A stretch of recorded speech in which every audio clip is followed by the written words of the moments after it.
नमस्कार विद्यार्थियों, SRP education पर एक बार पुनः आप सभी का स्वागत है। और इस वीडियो में विज्ञान का मॉडल प्रश्न पत्र हल कर रहे हैं। इनसे पहले हमने विज्ञान का मॉडल प्रश्न पत्र जो पहला है वो हमने हल किया है, वो भी हमारे चैनल पर जाकर के आप देख सकते हैं। ये विज्ञान का सेकंड मॉडल पेपर है कक्षा 8 के लिए, सत्र 2021-22।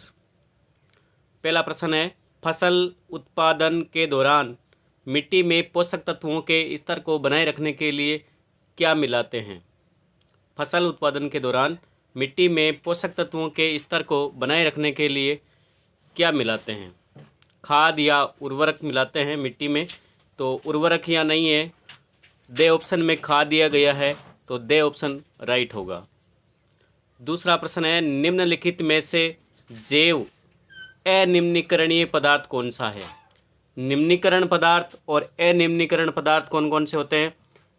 तो निम्नीकरण पदार्थ वह होते हैं जो आसानी से मिट्टी में मिल सकते हैं, गल जाते हैं, जबकि अनिम्नीकरण पदार्थ वह होते हैं जो मिट्टी के साथ में मिलते नहीं हैं, आसानी से वो गलते नहीं हैं। तो इसमें लकड़ी, सब्जियों के छिलके और दे कागज़ ऑप्शन दिया गया है, और बे ऑप्शन है प्लास्टिक। तो अनिम्नीकरणीय पदार्थ होगा प्लास्टिक होगा। और ए, से और दे में जो ऑप्शन है लकड़ी, सब्जियों के छिलके और कागज़, ये सभी निम्नीकरणीय पदार्थ है। अगला प्रश्न ले रहे हैं, प्रश्न नंबर 3। सोडियम धातु को सामान्य ताप पर जिस द्रव में रखते हैं वह है। सोडियम धातु को सामान्य ताप पर जिस द्रव में रखते हैं वह है मिट्टी का तेल। ऑप्शन नंबर से यहाँ पर राइट होगा। अगला है 4 नंबर, अक्षय प्राकृतिक संसाधन के उदाहरण है। अक्षय प्राकृतिक संसाधन के उदाहरण जो कभी नष्ट न हो, कोयला, पेट्रोल और वन। ऑप्शन नंबर ए, ब और दे ये नष्ट हो सकते हैं, जबकि स, वायु, ये अक्षय प्राकृतिक संसाधन है। 5वां प्रश्न है, निम्नलिखित में से कौन से वन्य जंतु संकटापन स्पीशीज की श्रेणी में सम्मिलित है। ए हाथी, ब काले हिरण, से अजगर और दे उपर्युक्त सभी। हाथी, काले हिरण और अजगर और उपर्युक्त सभी। तो विद्यार्थियों ऑप्शन नंबर दे राइट होगा, उपर्युक्त सभी। हाथी, अजगर और काले हिरण सभी वन्य जंतु संकटापन स्पीशीज की श्रेणी में सम्मिलित है। 6ठा प्रश्न है, घर्षण है। ए ऑप्शन शत्रु, ब मित्र, से दोनों, इनमें से कोई नहीं। तो घर्षण शत्रु भी है और मित्र भी है। घर्षण सहायता भी करता है और बाधा भी उत्पन्न करता है। तो ऑप्शन नंबर से राइट होगा, दोनों। प्रश्न नंबर 7, निम्न में से किस वाक् ध्वनि की आवृत्ति न्यूनतम होने की संभावना है। वाक् यानी कि जो ध्वनि है, वाणी है, उस ध्वनि की आवृत्ति न्यूनतम, कम से कम होने की संभावना किस ऑप्शन में है। ए छोटी लड़की की, छोटे लड़के की। लड़का चाहे छोटा हो चाहे बड़ा हो, उनकी आवृत्ति है वो अधिक होती है, न्यूनतम होने की संभावना नहीं है। पुरुष की और महिला की, तो ऑप्शन नंबर हमारा यहाँ राइट होगा, से पुरुष की वाक् ध्वनि की आवृत्ति न्यूनतम होने की संभावना है। ऑप्शन नंबर से राइट होगा। 8वां प्रश्न है, आसुत जल में नमक घोलने के बाद ये विद्युत का रिक्त स्थान हो जाता है। विद्युत का हीन चालक, सुचालक या रासायनिक प्रभाव या कुछ नहीं। तो ऑप्शन नंबर बे राइट होगा, सुचालक हो जाता है। प्रश्न नंबर 9, किसी भूकंप की शक्ति के परिमाप को रिक्त स्थान पर व्यक्त किया जाता है। रिएक्टर पैमाना, थर्मामीटर, स्केल या वर्नियर कैलिपर। तो ऑप्शन नंबर हमारा ए राइट होगा, रिएक्टर पैमाना। प्रश्न नंबर 10, वायुमंडल में सबसे अधिक मात्रा में पाई जाने वाली गैस कौन सी है। विद्यार्थियों, जो वायुमंडल में सबसे अधिक गैस पाई जाती है वो नाइट्रोजन गैस है, और 78% नाइट्रोजन गैस वायुमंडल में पाई जाती है। प्रश्न क्रमांक दूसरा ले रहे हैं, रिक्त स्थानों की पूर्ति कीजिए। फसल उगाने से पहले प्रथम चरण मिट्टी की होती है, तैयारी होती है। फसल उगाने से पहले प्रथम चरण मिट्टी की क्या होती है? तैयारी होती है। रिक्त स्थान में आएगा तैयारी, मिट्टी तैयार की जाती है। दूसरा रिक्त स्थान है धातुएं अम्लों से अभिक्रिया कर रिक्त स्थान गैस बनाते हैं, हाइड्रोजन गैस बनाते हैं। दूसरे रिक्त स्थान में आएगा हाइड्रोजन। तीसरा है पेट्रोलियम के विभिन्न समघटकों को पृथक करने का प्रक्रम रिक्त स्थान कहलाता है, तो परिष्करण कहलाता है।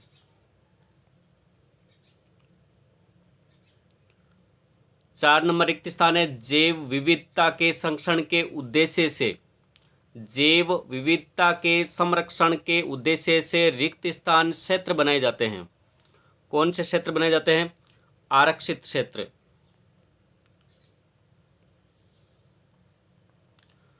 अगला है 5 नंबर रिक्त स्थान एक टेडपोल जिस प्रक्रम द्वारा वयस्क में विकसित होता है वह कहलाता है, रिक्त स्थान कहलाता है, वह कायांतरण कहलाता है।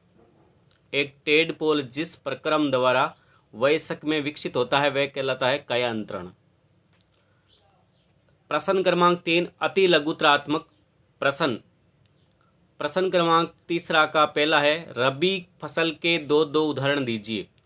रबी फसल के दो उदाहरण, मतलब 2 उदाहरण दीजिए। रबी फसल के 2 उदाहरण दीजिए। तो विद्यार्थियों से रिक्वेस्ट है, रबी फसल के 2 उदाहरण आप कमेंट करके बता सकते हैं कौन कौन से रबी के उदाहरण आपको बताने हैं। चलिए अगला प्रश्न बता रहे हैं। पहला प्रश्न मैं आपके लिए छोटा हूँ। दूसरा प्रश्न है 2 अधातु पदार्थों के नाम लिखिए। अधातु पदार्थ कौन से हैं? अधातु पदार्थ है ऑक्सीजन लिख सकते हैं आप, नाइट्रोजन लिख सकते हैं। अगला है PCRA का पूरा नाम लिखिए। PCRA का पूरा नाम लिखिए। आपको हिंदी में लिखना है पेट्रोलियम संरक्षण अनुसंधान संघ समिति, पेट्रोलियम कंजर्वेशन रिसर्च एसोसिएशन। तो आपको लिखना है पेट्रोलियम संरक्षण अनुसंधान संघ समिति। 4 नंबर लघुत्रात्मक प्रश्न है अति लघुत्रात्मक। सजीवों के लिए जनन क्यों महत्वपूर्ण है? सजीवों के लिए जनन क्यों महत्वपूर्ण है? कि माता पिता के समान ही मूलभूत लक्षणों वाले और जीव उत्पन्न करते हैं और एक पीढ़ी से दूसरे पीढ़ी तक जो लाभदायक विभिन्नताएं होती है वो स्थानांतरित होती है, इसलिए सजीवों के लिए जनन महत्वपूर्ण है। निषेचन के प्रकार लिखिए। निषेचन के प्रकार लिखिए। निषेचन 2 प्रकार के होते हैं, आंतरिक निषेचन और बाह्य निषेचन। निषेचन किसे कहते हैं? जब नर शुक्राणु मादा अंडाणु के संपर्क में आते हैं तो एक शुक्राणु अंडाणु के साथ समलयित हो जाता है और शुक्राणु और अंडाणु का ये समलयन है जो ये निषेचन कहलाता है। प्रश्न क्रमांक 4 कॉलम फर्स्ट और कॉलम सेकंड का मिलान करना है। जीवाणु सबसे पहले है जीवाणु। जीवाणु को मिलाएंगे हैजा का कारक। दूसरा है राइजोबियम। राइजोबियम को मिलाएंगे नाइट्रोजन स्थिरीकरण। तीसरा है लैक्टोबैसिलस दही का जमना। अगला है यीस्ट। यीस्ट का होगा ब्रेड की पैकिंग 3 नंबर। अगला है एक प्रोटोजोआ। एक प्रोटोजोआ होगा मलेरिया का कारक 4 नंबर। और एक विषाणु जो होगा वो होगा एड्स का कारक 5 नंबर। 5 नंबर है प्रश्न पॉलीथीन क्या है? Poly plus ethene. पॉलीथीन क्या है? Polythene poly plus ethene. Polythene क्या है? पॉलीथीन एक प्लास्टिक का ही एक उदाहरण है जो सामान्य उपयोग में आने वाली पॉलीथीन जो थैलियां बनाने में काम आता है। अगला प्रश्न है क्या होगा यदि ए ऑप्शन है के है। क्या होगा? मिट्टी की ऊपरी परत है वो अनावृत हो जाए। मिट्टी की जो ऊपरी परत है जहाँ फसल उत्पादन होती है, ऊपर की जो परत है वो अनावृत हो जाए। आवृत का अर्थ था ढकना और अनावृत का अर्थ है ढका हुआ न होना। मिट्टी की ऊपरी परत है वो हट जाए तो क्या होगा? यदि मिट्टी की ऊपरी परत हट जाती है तो नीचे की जो कठोर चट्टान होती है, ऊपरी परत के नीचे कठोर चट्टान होती है, वो कठोर चट्टान दिखाई देने लगेगी। और इससे क्या होगा? मृदा में जो ह्यूमस है, ह्यूमस की कमी होगी और भूमि की उर्वरकता है जो अपेक्षाकृत कम हो जाती है और धीरे धीरे भूमि है वो मरुस्थल में परिवर्तित हो जाती है। मरुस्थल में।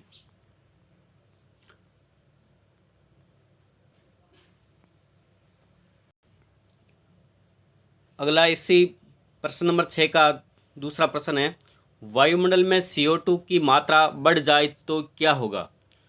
यदि वायुमंडल में CO2 कार्बन डाइऑक्साइड की मात्रा बढ़ जाती है तो क्या होगा?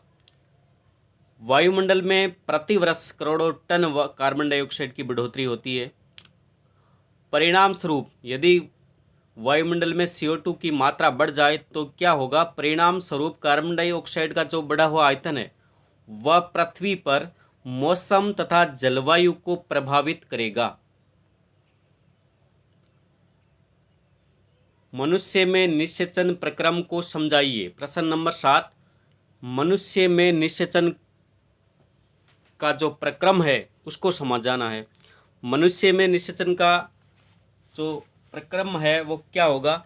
जब नर शुक्राणु है वो मादा अंडाणु के संपर्क में आते हैं तो एक शुक्राणु अंडाणु के साथ समलयित हो जाता है और शुक्राणु अंडाणु का ये समलयन जो होता है वो निषेचन कहलाता है।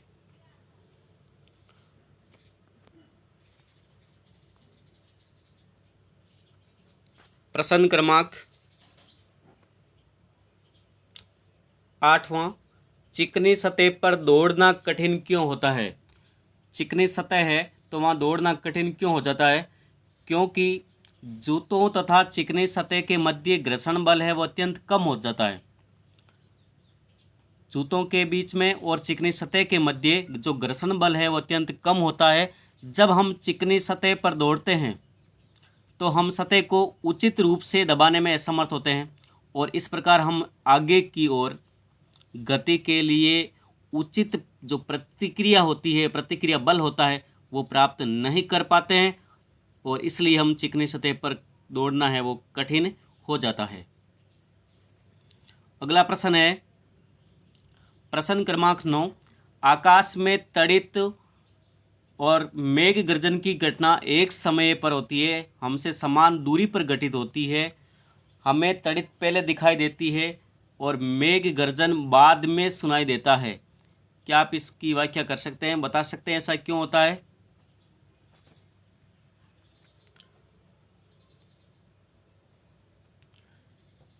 आकाश में तड़ित और मेघ गर्जन की घटना एक समय होती है, लेकिन जो तड़ित है वो पहले दिखाई देती है और मेघ गर्जना बाद में सुनाई देती है, क्योंकि प्रकाश का जो वेग होता है, प्रकाश का वेग ध्वनि के वेग से बहुत अधिक होता है। इसलिए बिजली है, तड़ित है, उसकी चमक को हम तक पहुंचने में कम समय लगता है और ध्वनि जो है वह बाद में, क्योंकि उसका वेग है वो कम होता है। इसलिए बरसात के समय में बिजली की चमक हमें पहले दिखाई देती है और गर्जना बाद में सुनाई देती है। कारण है प्रकाश का वेग ध्वनि के वेग से बहुत अधिक होता है, इसलिए हमें आकाश की जो बिजली की चमक है वो हम तक पहुंचने में कम समय लगता है। प्रश्न क्रमांक 10 लेते हैं, सुचालक एवं हीन चालक में उदाहरण सहित अंतर स्पष्ट कीजिए। प्रश्न क्रमांक 10, सुचालक और हीन चालक में अंतर स्पष्ट करना है। सुचालक क्या होता है? वह पदार्थ जो अपने से होकर के विद्युत धारा को प्रवाहित होने देते हैं वह विद्युत के सुचालक होते हैं, और इसके विपरीत वह पदार्थ जो अपने से होकर विद्युत धारा को आसानी से प्रवाहित नहीं होने देते हैं वह विद्युत के हीन चालक होते हैं। अगला प्रश्न है प्रश्न क्रमांक 12। क्या आकाश में तारे गति करते हैं? क्या आकाश में तारे गति करते हैं? व्याख्या कीजिए। प्रश्न क्रमांक है ये, आकाश में क्या आकाश में तारे गति करते हैं? नहीं करते हैं। आकाश में तारे गति नहीं करते हैं, किंतु ऐसा हमें प्रतीत होता है, ऐसा हमें लगता है, ध्रुव तारे को छोड़ करके सभी तारे पूर्व से पश्चिम की ओर गति करते हुए हमें दिखाई देते हैं। ऐसा लगता है कि सभी तारे, ध्रुव तारे को छोड़ करके सभी तारे पूर्व से पश्चिम की ओर गति करते हुए ऐसा लगता है, क्योंकि पृथ्वी अपने अक्ष पर पश्चिम से पूर्व की ओर गति करती है। ध्रुव तारा स्थिर दिखता है क्योंकि वह पृथ्वी के अक्ष की दिशा में स्थित है, इसलिए ऐसा प्रतीत होता है। प्रश्न नंबर है 13 नंबर प्रश्न है, वन महोत्सव क्या है? वन महोत्सव नाम से ही पता है, वन से संबंधित है। वन महोत्सव कब मनाया जाता है? जुलाई के ये प्रथम जो पहला सप्ताह होता है, जुलाई के पहले सप्ताह में ये वन महोत्सव मनाया जाता है। और ये एक वार्षिक वृक्षारोपण उत्सव है जिसमें पूरे देश में वृक्षारोपण अभियान चलाया जाता है। वृक्षारोपण का अभियान चलाया जाता है और ये जुलाई के प्रथम सप्ताह में मनाया जाता है। और क्यों मनाया जाता है? क्योंकि वनों के बारे में जागरूकता फैलाने के लिए वन महोत्सव मनाया जाता है। बढ़ते हैं अगले प्रश्न की ओर। प्रश्न क्रमांक ले रहे हैं 14वां प्रश्न है, खाद्य विषाक्तन से क्या आशय है? समझाइए। फूड पॉइजन से क्या आशय है? सूक्ष्म जीवों द्वारा समदूषित भोजन का सेवन करने से खाद्य विषाक्तन हो जाता है।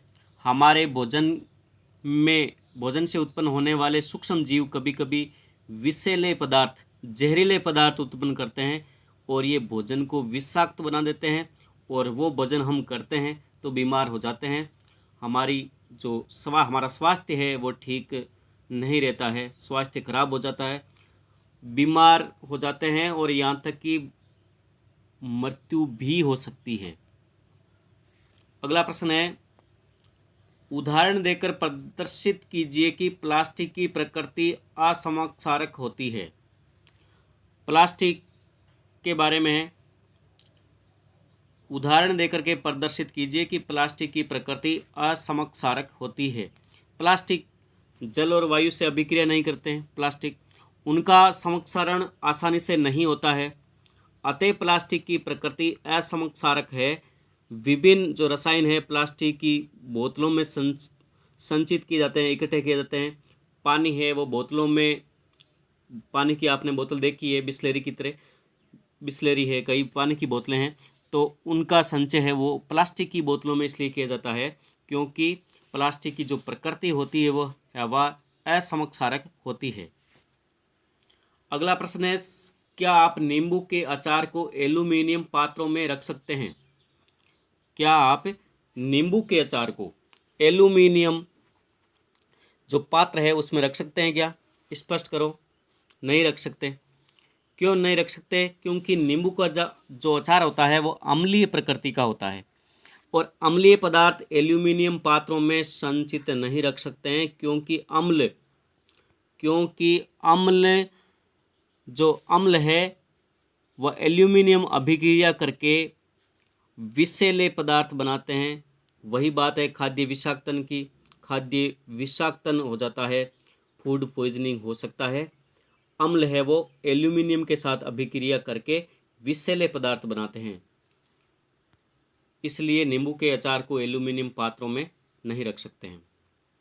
प्रश्न नंबर ले रहे हैं 17, जीवाश्म समझाइए। जीवाश्म ईंधन समाप्त होने वाले प्राकृतिक संसाधन क्यों है? जीवाश्म ईंधन जैसे पेट्रोलियम है, तो जीवाश्म ईंधन जो है वो सजीवों के जो मृत अवशेष होते हैं उनसे बनते हैं और जीवाश्म बनने में करोड़ों वर्ष लग जाते हैं और प्रकृति में ये संसाधन है वो सीमित है। क्यों सीमित है? क्योंकि इनके बनने की जो प्रक्रिया है, जीवाश्म ईंधन बनने की जो प्रक्रिया है वो तो धीमी है, और इनके जो उपयोग की प्रक्रिया है, उपयोग है वो अत्यंत तीव्र गति से होता है।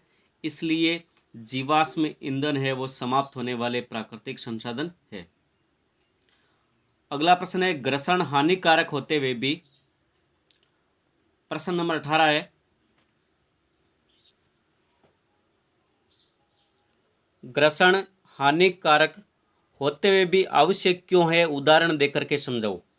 घर्षण है वो हानिकारक होते हुए भी आवश्यक क्यों होता है, ये आपको समझाना है। हमारे दैनिक जीवन में घर्षण का बहुत महत्वपूर्ण है। जैसे पृथ्वी की सतह पर चलने वाले प्रत्येक वाहन की गति, सतह तथा वाहन के आधार के बीच घर्षण बल द्वारा ही संभव है। अतः घर्षण गति बाधक तथा साधक दोनों ही है। धारुक और संदेहकों के व्यवहार में भी घर्षण का प्रमुख स्थान है। इसलिए घर्षण हानिकारक होते हुए भी हमारे लिए आवश्यक है। घर्षण मित्र और शत्रु दोनों है, साधक भी है और बाधक भी है। हमारे दैनिक जीवन में घर्षण का बहुत महत्वपूर्ण स्थान है। प्रश्न नंबर अगला है, नींबू के रस में संरक्षित के स्वतंत्र सिरों को डुबोते हैं तो चुंबकीय सुई पर इसका क्या प्रभाव होता है। प्रश्न क्रमांक 19 है, जो संप्रेक्षित के जो स्वतंत्र सिरे हैं उनको किसी विलयन में यदि हम डुबोते हैं तो विलयन में विद्युत धारा प्रवाहित होती है। विलयन में ये विद्युत धारा के प्रवाहित होने के कारण चुंबकीय सुई विक्षेपित होती है। चुंबकीय सुई पर इससे क्या प्रभाव पड़ता है, क्या प्रभाव होता है? विलयन में विद्युत धारा प्रवाहित होती है, तो विलयन में विद्युत धारा के प्रवाहित होने के कारण चुंबकीय सुई विक्षेपित होती है। प्रश्न नंबर है 20, भूकंप से बचाव के लिए क्या क्या प्रयास करने चाहिए। भूकंप से बचाव के लिए क्या क्या प्रयास करने चाहिए?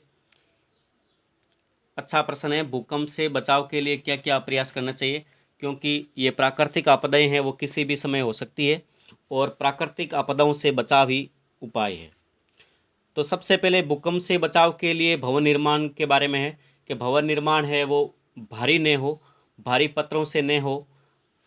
अधिकतर भूकंप से बचाव के लिए इमारती लकड़ी का मकान या घर बनाना चाहिए, और जहाँ तक हो सके भवनों में अग्निशमन जो यंत्र होते हैं, सभी उपकरण हैं वो कार्यकारी होने चाहिए। कार्यकारी यानी कार्य करने चाहिए, क्योंकि जब भूकंप आता है, भूकंप के कारण आग लग सकती है, तो सभी उपकरण हैं वो चालू होने चाहिए। सबसे पहले जो मकान बनाते समय या घर बनाते समय इंजीनियर है उनसे भी सलाह लेनी चाहिए। और घर में जो भी बड़ी वस्तुएं होती है, जैसे अलमारियां हैं, बड़ी बड़ी जो दीवार घड़ियां हैं, या बहुत से ऐसे सामान होते हैं, वो अच्छे दीवार से सटे हुए होने चाहिए, सभी मजबूत स्थिति में होने चाहिए, नहीं कि भूकंप के समय हिल करके गिर पड़े। किसी भी प्रकार की हानि से बचाव के लिए, भूकंप से बचाव के लिए सबसे पहले तो यही है, भूकंप रोधी मकान या घर बनने चाहिए। अगला प्रश्न है, कृत्रिम उपग्रह क्या है, ये समझाइए आपको। कृत्रिम उपग्रह क्या है? एक तो है प्राकृतिक उपग्रह जैसे चंद्रमा है, और कृत्रिम उपग्रह क्या है? कृत्रिम का अर्थ होता है मानव निर्मित। मानव निर्मित होने के कारण कृत्रिम उपग्रह कहते हैं। मनुष्य द्वारा जो बनाए गए हैं, इनका जो प्रमोशन होता है वह पृथ्वी से किया जाता है, यानी कि कंट्रोल, उपग्रह का जो कंट्रोल है वो पृथ्वी से ही किया जाता है। ये पृथ्वी के प्राकृतिक उपग्रह चंद्रमा की तुलना में कहीं अधिक है वो निकट रह करके पृथ्वी की परिक्रमा करते हैं, मानव निर्मित होते हैं। भारत के द्वारा छोड़े जाने वाले जो कृत्रिम उपग्रह है, जो पहला उपग्रह है आर्यभट्ट है, और भी आप नाम लिख सकते हैं, IRS है, कल अपना फर्स्ट है, कृत्रिम उपग्रहों के बारे में लिख सकते हैं। आगे बढ़ते हैं। प्रश्न क्रमांक आगे है प्रश्न क्रमांक 22 से 25 तक खंड दे बड़े प्रश्न हैं। मैं आपको केवल प्रश्न ही बता रहा हूँ, छोटे प्रश्न हमने सभी हल किए हैं, ये बड़े प्रश्न हैं। सिंचाई किसे कहते हैं? जल संरक्षित करने वाली सिंचाई की 2 विधियों का वर्णन कीजिए। अथवा में कृषि कार्य में उपयोगी निम्न औजारों का वर्णन कीजिए। हल है, कुदाली है, कल्टीवेटर है। 23वां प्रश्न है, निम्नलिखित में अंतर स्पष्ट कीजिए। वन्य प्राणी उद्यान व जैवमंडल आरक्षित क्षेत्र। ख है चिड़ियाघर व अभ्यारण्य। ग है संकटापन्न व विलुप्त स्पीशीज। और अगला है वनस्पति जात एवं प्राणी जात। अथवा में है, वनों उन्मूलन का निम्न पर क्या प्रभाव पड़ता है? वन्य प्राणी पर, पर्यावरण पर, पृथ्वी पर, अगली पीढ़ी पर। 24वां प्रश्न है, निम्नलिखित की व्याख्या करो। अश्रव्य तरंगे, श्रव्य तरंगे और प्राश्रव्य तरंगे। अथवा में है, मानव कर्ण का चित्र बनाइए और ध्वनि के सुनने की प्रक्रिया को समझाइए। और लास्ट प्रश्न है, जल प्रदूषण के कारक, प्रभाव और रोकथाम के उपाय लिखिए। आप अथवा में है, आप स्वयं जल की बचत किस प्रकार कर सकते हैं, समझाइए या लिखिए। धन्यवाद विद्यार्थियों। प्रश्न क्रमांक 1 से लेकर के 21 तक, खंड 6 तक छोटे प्रश्न हमने हल किए हैं और बड़े प्रश्न ही हमने छोड़े हैं। प्रश्न संख्या 22, 23, 24 और 25। धन्यवाद विद्यार्थियों। आपको वीडियो अच्छा लगा है तो वीडियो को लाइक और शेयर ज़रूर कीजिएगा। और एक बार आपसे रिक्वेस्ट है कि अभी तक आपने यदि हमारे चैनल को सब्सक्राइब नहीं किया है तो चैनल को सब्सक्राइब भी ज़रूर करें। धन्यवाद।